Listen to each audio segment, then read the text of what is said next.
TBN, saúde e bem-estar.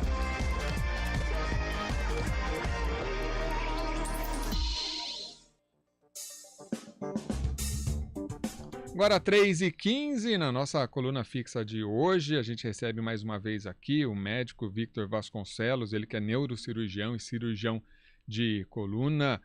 Muito boa tarde, doutor. Boa tarde, André. É um prazer falar com todos. Prazer é nosso. Hoje o assunto é hérnia de disco. Algo Exato. que acredito que pegue uma grande parcela da população brasileira. Isso, André, com certeza é um assunto muito polêmico, até muito frequente, né? Muita gente sofre disso. Imagino que muitos dos ouvintes hoje já devem ter sentido aquela dor na coluna que começa devagarinho, ou então até algumas vezes de uma maneira mais rápida, num exercício muito intenso, e trava a coluna.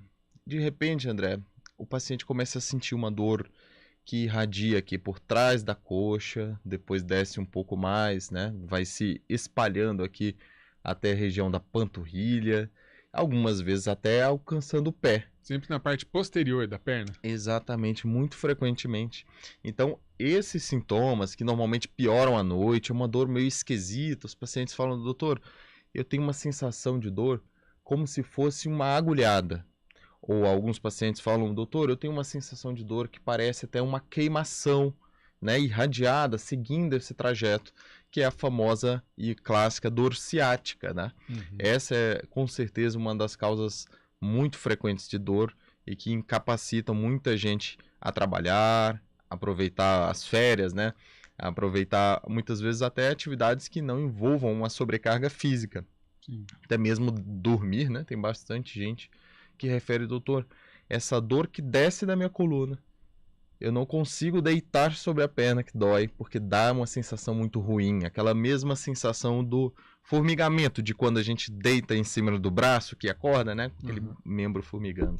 Isso é muito frequente. Quando a pessoa vai fazer algum exercício, alguma coisa que sente dor, dor nunca é legal, né, mas às vezes a pessoa fala assim, eu vou descansar que passa. Algumas dores, né, pode ser alguma sobrecarga, mas nesse caso do nervo ciático, da própria hérnia de disco, né, que a pessoa fala, eu vou descansar, e no momento de repouso continua doendo, aí é complicado, porque se você não tem um sono, aí vai atrapalhando tudo. André, o que você falou acontece muito e é uma bola de neve, né? Porque a dor gera todo esse desconforto, inclusive no momento do descanso. Aí a gente associa isso à fadiga, irritabilidade, que a própria dificuldade de dormir traz, né?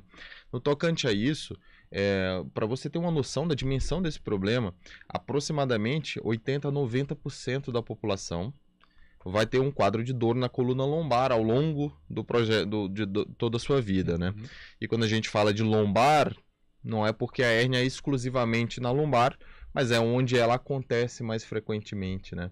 Principalmente nas partes mais baixas ali da região da coluna, né? Até exatamente, eu queria essa descrição, né, para o nosso ouvinte. Às vezes na TV a gente consegue ter aquela imagem, né, aquele quadrinho mostrando a hérnia de disco, para a gente conseguir ter essa noção. O que é a hérnia de disco? Onde que ela pega exatamente? Olha, para que todos entendam, eu acho que é fundamental a gente falar um pouco sobre isso, né?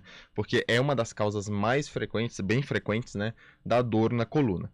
Imagina que nós todos, né, ao ficarmos de pé, nós dependemos dessa estrutura que nos dá sustentação, que é a coluna, né?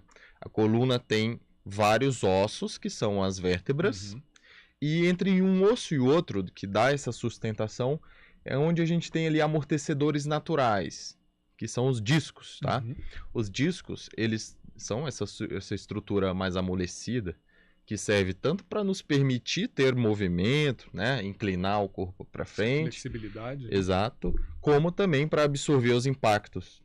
E o que acontece é que o disco, na sua estrutura, esse amortecedor natural, ele é envolvido, né, por uma parte mais rígida na sua periferia, né, do disco, só que no meio dele ele é preenchido por uma substância mais gelatinosa, uma espécie de geleia, né?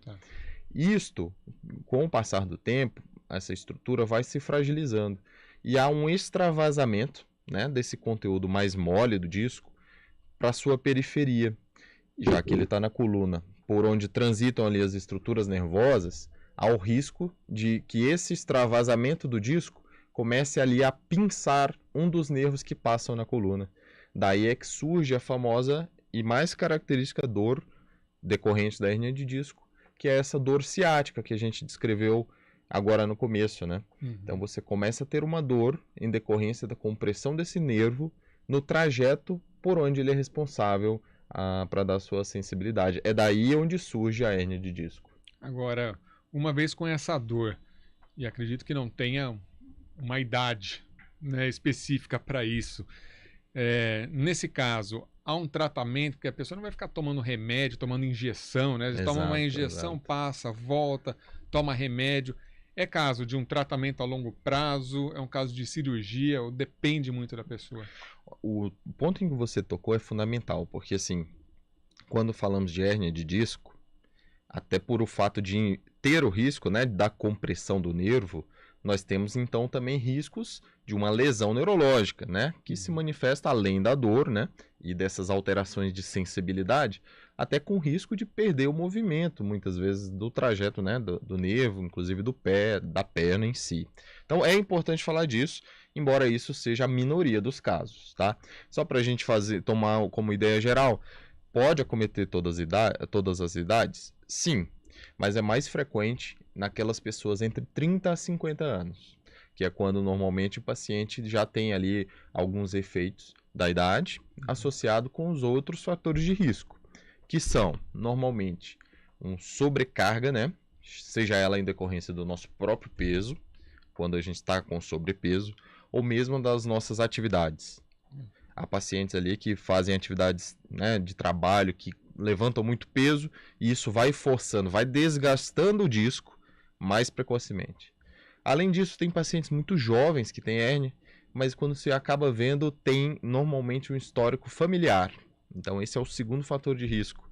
A história familiar, ou seja, a sua predisposição genética, aumenta a chance da incidência de uma hérnia de disco, mesmo em pacientes sem outros fatores. Além deles, o sedentarismo, o tabagismo aceleram o desgaste ali desses discos, facilitando a hérnia. E no tocante a responder o que fazer, né? A grande maioria, e a boa notícia aqui para o ouvinte, é que a grande maioria das vezes a hérnia se resolve com tratamentos não intervencionistas. Ou seja, a maioria das pessoas vai ficar bem tendo a hérnia e resolvendo com o passar do tempo, e a gente vai falar como. Mas como existe um percentual de chance de ter um problema com consequências mais graves, é importante trazer essa informação para o ouvinte para identificar quais são os fatores de risco. Então, na maioria das vezes, de 80% a 90% dos casos, as hérnias demoram entre 4 a 6 semanas, então aí entre um mês e meio de dor, no seu pico de dor, e nessa fase é importante que a gente consiga manejar isso com remédios, né? Ou seja, remédio, repouso, consegue na grande maioria das vezes controlar as crises de dor, e o paciente, depois de 4 a 6 semanas, essa hérnia normalmente pode regredir e ele fica bem sem a necessidade de uma intervenção. Agora, naqueles que têm uma dor mais persistente, que mesmo com remédio estão com dificuldade de continuar as suas atividades do dia a dia, há procedimentos de bloqueio de dor. Ou seja, procedimentos que não envolvem nenhum corte, que você vai lá e infiltra, ou seja, banha ali aquele nervo que está inflamado, após a compressão do disco, né?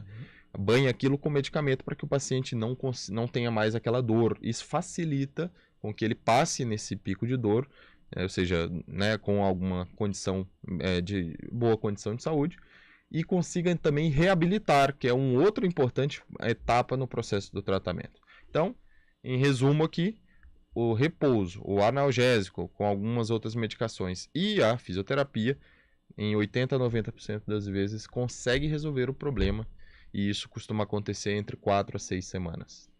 O senhor falou com relação a resolver os problemas, e agora no que diz respeito à prevenção, né? O senhor já trouxe alguns fatores que contribuem para isso. Então tem o fator obesidade, o fator tabagismo, hábitos, né? Agora tem o fator genético, isso a gente não consegue evitar. Exato. Né? De que forma então a gente consegue? Olha só, como você falou, o fator genético é o que a gente considera os fatores não modificáveis, né? Mas esse corresponde a um percentual muito baixo dos casos, né? E mesmo naqueles que têm essa predisposição, os outros fatores ambientais, né, que são esses da tua condição de trabalho, do teu sobrepeso, do hábitos como o tabagismo, eles aceleram aqueles que têm a predisposição a ter o problema.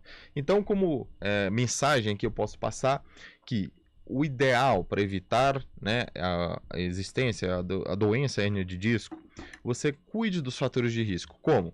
Evitar sobrecarga, seja ela relacionada ao nosso próprio peso, ou seja, procurar uma dieta saudável, com alimentos que não sejam, né, muito calóricos, para que a gente acabe não sendo alguém com um aumento do peso, porque isso sobrecarrega os discos.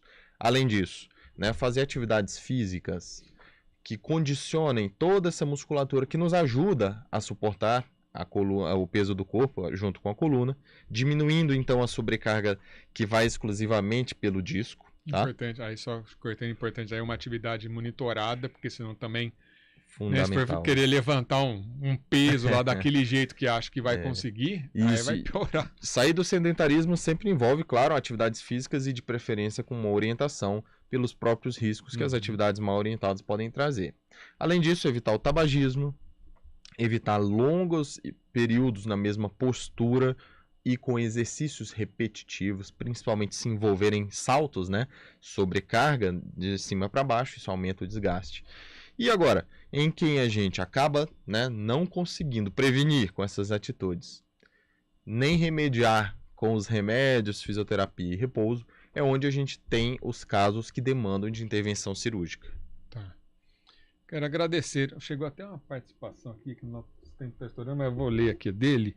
Doutor, o Anderson de Sumaré, ele mandou: tenho 2 hérnias de disco que está apertando a medula. Tem muito risco de operação da coluna. Exato, olha só, agora a gente, esse tema com relação a via de acesso, cirurgia, isso aí é um tema para um dia inteiro de falar, mas o que eu posso te falar de antemão é, na presença da compressão do nervo e com sintomas compatíveis com isso, se isso não resolve nas métodos não intervencionistas, tipo como remédio, né, o próprio tempo, entre 4 a 6 semanas, é quando a gente considera alguém refratário. E neste caso, a maioria dos pacientes, né, tem receio de intervenções, mas hoje a gente faz intervenções minimamente invasivas, praticamente sem cortes, por vias endoscópicas, né, onde você praticamente não tem lesão do tecido, do músculo, e o risco de operar um paciente hoje é menor do que o risco que ele tem de ter o nervo comprimido e sair com eventual consequência neurológica. Então, quando a gente tem uma indicação clara de alguém que não resolveu, é muito mais arriscado esta pessoa permanecer com esta condição, que pode sim trazer uma consequência neurológica, do que com essas intervenções com vias de acesso hoje minimamente invasivas, com bastante segurança, em que o paciente opera, tem alta no mesmo dia, consegue no dia seguinte já estar andando, fazendo algumas atividades em casa. Quero agradecer ao Dr. Vitor Vasconcelos, ele que é neurocirurgião e cirurgião de coluna, mais uma vez aqui no estúdio CBN, aqui da CBN Campinas, trazendo essas informações preciosas para a gente, doutor. Mais uma vez, muito obrigado. Eu agradeço e até mais. Agora 3h28. Estúdio